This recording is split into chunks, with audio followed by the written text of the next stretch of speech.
নমস্কার, আপনারা শুনছেন উত্তরের কণ্ঠ। উত্তরের কণ্ঠ থেকে আমি শ্রী প্রভাত বসাক, তুফানগঞ্জ, কোচবিহার। আসুন বাংলাদেশের সেনাপ্রধান মিস্টার ওয়াকার উজ্জামানকে নিয়ে একটু পর্যালোচনা করা যাক। এ বেটা নাকি শেখ পরিবারের জামাই, অর্থাৎ শেখ হাসিনার ফুফাতো বোনের বা মেজতো বোনের জামাই। একটি দেশের সেনাপ্রধান হওয়ার মতো যোগ্যতা তার আছে কি? এটি একটি বড় প্রশ্ন। প্রত্যেক দেশের শাসন ব্যবস্থায় সেই দেশের সেনাবাহিনীর একটি ভূমিকা থাকে, সে প্রত্যক্ষভাবে হোক বা অপ্রত্যক্ষভাবে হোক। বাংলাদেশ বা পাকিস্তানের মতো ছোট ছোট দেশের শাসন বিভাগে সেনাবাহিনী প্রত্যক্ষভাবে ভূমিকা পালন করে। এ নিয়ে সমালোচনা হতেই পারে, কিন্তু বাস্তবে এটাই সত্য, এটা অস্বীকার করা যায় না। এখন প্রশ্ন হলো, মিস্টার ওয়াকার উজ্জামানের সেই যোগ্যতা আছে কি? ছিঁড়তে পারে না মুরগি, আর উচ্চারণ করি না, নাম হলো শেখ জামাল। সাবেক প্রধানমন্ত্রী শেখ হাসিনার বদান্যতায় আত্মীয়তার সূত্রে তিনি সেনা প্রধান হয়েছেন। একজন সেনা প্রধান হওয়ার মতো যে যোগ্যতা ও সাহস লাগে, তার কোনোটাই তার ভিতর দেখা যাচ্ছে না। আবার লোভী লোক। বাংলাদেশের সাবেক সেনাপ্রধান জেনারেল জিয়াউর রহমানের মতো সাহস ও ব্যক্তিত্ব তার নেই। শেখ মুজিব হত্যার পরবর্তী কালখণ্ডে এক অস্থির পরিস্থিতির ভিতর তিনি বাংলাদেশকে সামলেছেন। শেখ হাসিনারও উচিত হয়নি এই ধরনের লোভী ব্যক্তিত্বহীন লোককে সেনাপ্রধানের দায়িত্ব দেওয়া। আমাদের উপমহাদেশে রাজনীতি আবর্তিত হয় সবসময় কাছের লোককে গুরুত্বপূর্ণ দায়িত্ব দিয়ে, যোগ্যতা সম্পন্ন কাজের লোককে দায়িত্ব দিয়ে নয়। শ্রী শ্রী অনুকূল ঠাকুরের একটি বিশেষ বাণী এক্ষেত্রে উল্লেখ করা যায়, যোগ্যতা নেই দাবি করে বেঘর পথে তারাই মরে।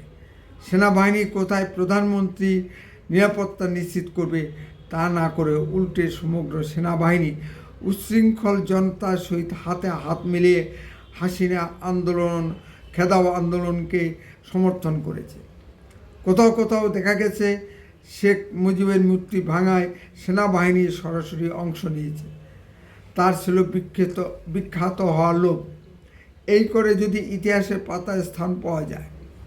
আবার শেখ হাসিনার প্রতি যেমন বিশ্বাসঘাতকতা করেছে, শেখ হাসিনাকে প্রাণে বাঁচিয়ে রেখে ভারতে পাঠিয়ে দিয়েছে। শুধু শেখ হাসিনাকে নয়, এই ধরনের হাজারো আওয়ামী লীগের কার্যকর্তাকে বাঁচিয়ে বিদেশে পাঠিয়ে দিয়েছেন। কেউ কেউ আবার বৈষম্য বিরোধী ছাত্র নেতাদের বা সমন্বয়কদের কোটি কোটি টাকা ঘুষ দিয়ে সেফ এক্সিট কিনেছেন। এই করে ছাত্র নেতারা রাতারাতি কোটিপতি বনে গেছেন। উদাহরণস্বরূপ নারায়ণগঞ্জের আওয়ামী লীগ নেতা কাওয়া কাদেরের নাম উল্লেখ করছি। সে যাই হোক, ছাত্র সমন্বয়কগণ বেশ কোটি কোটি টাকা কামিয়ে নিয়েছেন। বাংলাদেশের বিশিষ্ট সাংবাদিক নিজুম মজুমদার এই ভিখারি সমন্বয়কদের বলেছেন টোকাই, অর্থাৎ রাস্তায় নোংরা করানো ব্যক্তি। আপনি যাদের ক্ষমতায় বসালেন, অর্থাৎ ডক্টর মোহাম্মদ ইউনূস সাহেবের অন্তর্বর্তীকালীন সরকার, তারা কেন বাংলাদেশের শান্তি শৃঙ্খলা ফিরিয়ে আনতে পারছে না? আসলে বাংলাদেশের বর্তমান শাসকবর্গের ফোকাসই হচ্ছে সুশাসন প্রতিষ্ঠা নয়। আসল ফোকাস দ্রুত টাকা কামিয়ে বিদেশে পাড়ি জমানো। ছাত্র সমন্বয়করা ও ভারতে ভাবছে তাদের হাতে বেশি দিন ক্ষমতা থাকবে না। আর এক বদমাইশ ব্যাংক ডাকাত ও ব্যাংক লুটেরা ডক্টর পিনাকি ভট্টাচার্য ফ্রান্সে বসে অযোগ্যদের বিভিন্ন বড় বড় পদে বসিয়ে বা বিভিন্ন বড় বড় কন্ট্রাক্ট থেকে হাজার হাজার কোটি টাকা কামিয়ে নিচ্ছেন। বাংলাদেশের বিশিষ্ট ইউটিউবার মৌলা রনি সাহেব একটি উদাহরণ দিয়েছেন।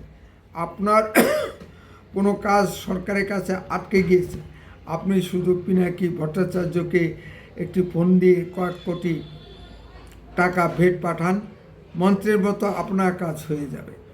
আপনার বাড়িতে ডাকাত পড়েছে, আপনি শুধু ভেদ দিয়ে পিনাকি ভট্টাচার্যকে ফোন দিন, মন্ত্রের মতো পুলিশ বা সেনাবাহিনী এসে যাবে।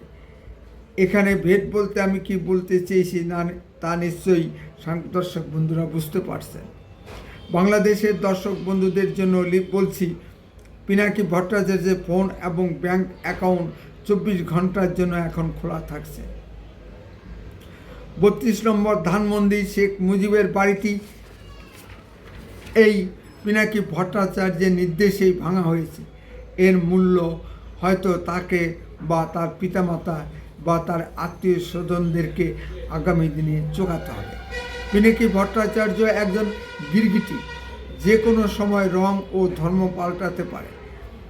ওর আত্মীয় স্বজনরা ভারতের বড় বড় রাজনৈতিক দলের নেতৃত্বে আছে। শিলিগুড়ি এক বিখ্যাত বাম নেতা তার আত্মীয়, সুতরাং তাকে বাগে পাওয়া সোজা ব্যাপার নয়। মনে রাখতে হবে, ব্যাংক তছরূপ করে ভারতের ভিতর দিয়ে শিলিগুড়ি হয়ে ফ্রান্সে পালিয়ে গেছেন পিনাকি ভট্টাচার্য। মৌলানা আবুল কালাম আজাদের বইয়ে পড়েছিলাম যে ভারত ভাগের জন্য অরিজিনাল ভারতীয় মুসলিমরা দায়ী নয়, দায়ী একমাত্র মুসলিমরা। যেমন ধরুন মোহাম্মদ আলী জিন্নাহ কথাই বলছি। মোহাম্মদ আলী জিন্নাহ নাকি 2-1 পুরুষ আগেও হিন্দু ছিল। মোহনদাস করমচাঁদ গান্ধী পরিবারের আত্মীয়। এই মুসলিমদের সবচেয়ে বেশি প্রয়োজন ছিল ভারত ভাগের।